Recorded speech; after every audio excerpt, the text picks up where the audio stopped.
नमस्कार दोस्तों, मेरा नाम है निशांत और टेक फैक्ट्स चैनल के एक और फ्रेश कमाल एपिसोड में आप सभी का स्वागत है। आज इस वीडियो में हम लोग जानने वाले हैं कुछ रैंडम फैक्ट्स, तो फिर बने रहिए हमारे साथ। चलिए वीडियो को स्टार्ट करते हैं।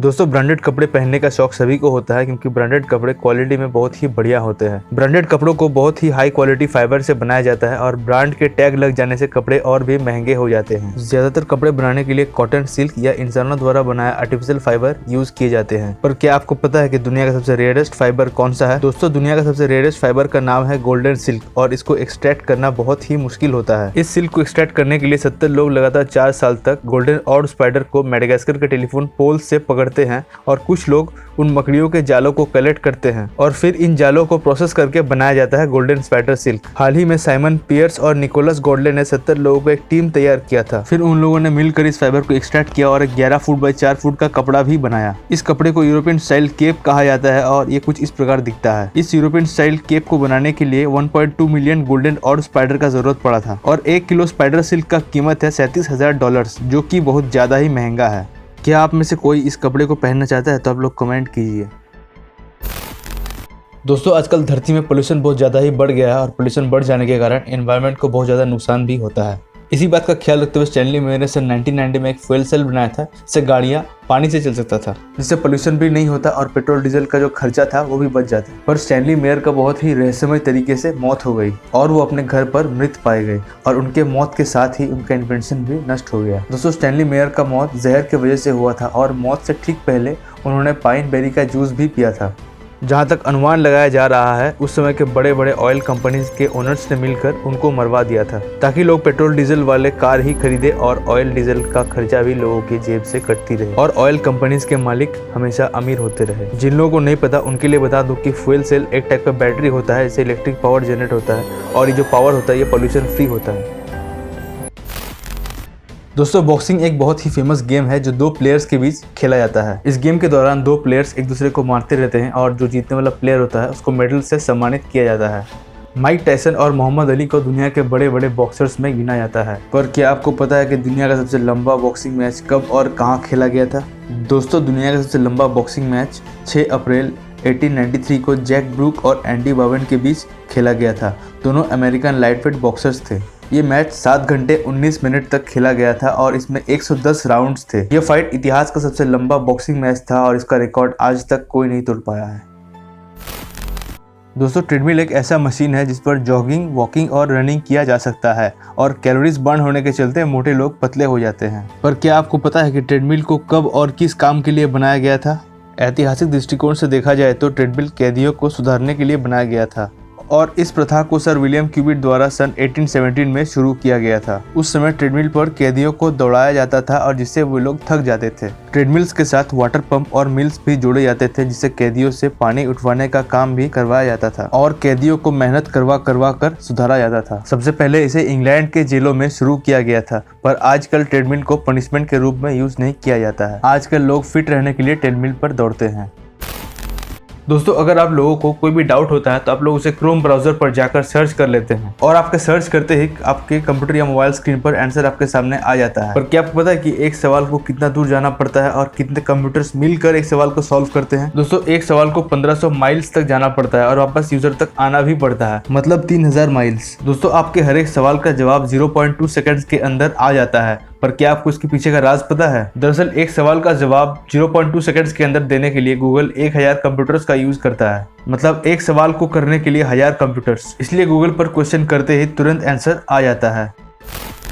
दोस्तों, आजकल ऑनलाइन शॉपिंग एक ट्रेंड बन गया है और लोग ऑफलाइन शॉपिंग से ज़्यादा ऑनलाइन शॉपिंग करना बहुत ज़्यादा पसंद करते हैं। कोई अमेज़ॉन से शॉपिंग करते हैं तो कोई फ्लिपकार्ट से शॉपिंग करते हैं। और क्या आपको पता है कि अमेज़ॉन का पहला नाम क्या था? दोस्तों, 5 जुलाई 1994 को जेफ बेजोस ने वाशिंगटन स्टेट में एक कंपनी बनाया था जिसका नाम था Cadabra.Inc। इस वेबसाइट में जेफ बेजोस ऑनलाइन बुक्स बेचा करते थे। बाद में उन्होंने इस कंपनी का नाम चेंज करके रखा Amazon.com। शुरुआती दिनों में इस कंपनी को बेजोस के घर के गैराज से ऑपरेट किया जाता था और आज ये कंपनी दुनिया का सबसे बड़ा ई-कॉमर्स वेबसाइट बन चुका है। दोस्तों, आजकल हैकिंग का केस बहुत ज़्यादा ही बढ़ गया है। कंप्यूटर और सर्वर्स पर जो डेटा जो पर्सनल इन्फॉर्मेशन अपलोड किए हुए रहते हैं वे सब लोगों के लिए बहुत ही इंपॉर्टेंट होते हैं और हैकर्स यही सब डेटा को चोरी कर लेते हैं। आजकल हाई प्रोफाइल हैकिंग और सिक्योरिटी ब्रीचेस का केस भी बहुत ज्यादा ही बढ़ गया है और चुराए हुए डेटास को हैकर्स डार्क वेब पर बेच देते हैं, जिससे उन्हें अच्छा खासा पैसा भी मिल जाता है। दोस्तों, ये सब हैकिंग से बचने के लिए और लोगों को इसके बारे में अवेयर करने के लिए कंप्यूटर सिक्योरिटी डे को बनाया गया है, जो 30 नवंबर को मनाया जाता है। और पहली बार कंप्यूटर सिक्योरिटी डे 30 नवंबर 1988 को मनाया गया था। ये दिन लोगों को इलेक्ट्रॉनिक डिवाइसेस जैसे कंप्यूटर, मोबाइल्स और स्मार्ट डिवाइसेस के सिक्योरिटी को और सिक्योर करने का याद दिलाता है, ताकि वे लोग हैकिंग से बच सके।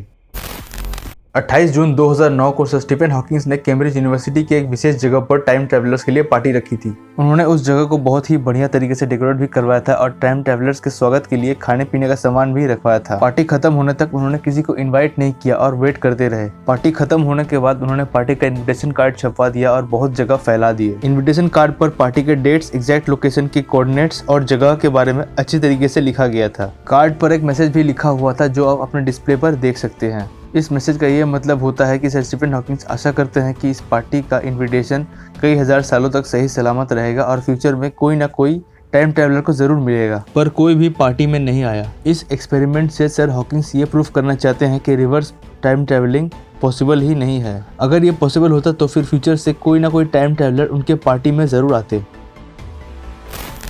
दोस्तों, आज के डेटा स्टोरेज डिवाइसेस के साइज भी बहुत छोटे हो गए हैं और उनका जो डेटा स्टोरिंग कैपेसिटी है वो भी बहुत बढ़ गए हैं। आजकल मार्केट में 1 टेराबाइट का हार्ड डिस्क भी अवेलेबल है और इसे आप पॉकेट में लेकर आराम से घूम सकते हैं। आजकल पेन ड्राइव और मेमोरी कार्ड का साइज भी 128 GB तक हो गए हैं, पर पहले ऐसा नहीं था। पहले के जो स्टोरेज डिवाइसेस थे वो फ्रिज जितना बड़े होते थे और उनका जो डेटा स्टोरिंग कैपेसिटी था वो भी बहुत कम था। पर क्या आपको पता है कि दुनिया का सबसे पहला 1 GB हार्ड डिस्क किस कंपनी ने बनाया था? दोस्तों, दुनिया का पहला 1 GB hard drive IBM company द्वारा बनाया गया था और इस हार्ड ड्राइव का नाम था 3380। यह हार्ड ड्राइव एक फ्रिज जितना बड़ा था। IBM ने इस हार्ड ड्राइव को सन 1980 में बनाया था और इसका जो वजन था वो था 550 पाउंड। तब IBM ने इसका कीमत $40,000 रखा था। अगर इसका कीमत को आजकल मार्केट में पाया जाने वाला स्टोरेज डिवाइसेस के कीमत से कंपेयर किया जाए तो ये बहुत ही ज्यादा था। IBM का फुल फॉर्म होता है इंटरनेशनल बिजनेस मशीन्स।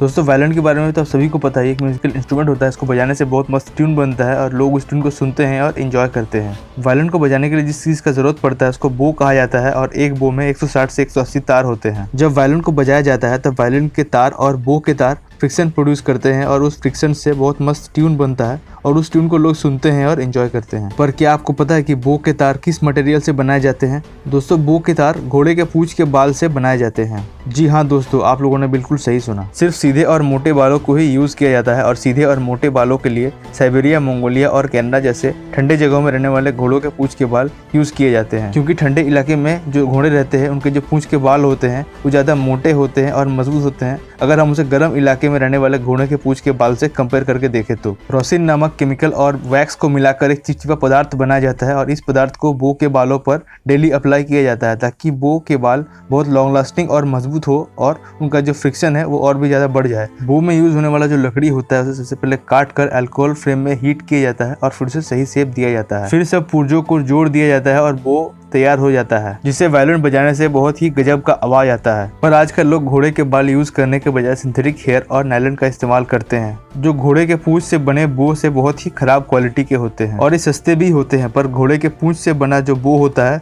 वो थोड़ा महंगा और गुड क्वालिटी का होता है। दोस्तों, बस फिलहाल वीडियो में इतना ही। देखने के लिए बहुत बहुत धन्यवाद। मुझे उम्मीद है आपको वीडियो पसंद आया होगा। पसंद आया तो वीडियो को लाइक कीजिए, चैनल को सब्सक्राइब कीजिए। तो मिलते हैं नेक्स्ट वीडियो में, तब तक के लिए जय Hind, Vande Mataram. It's caught in the crossfire. It's caught in the crossfire.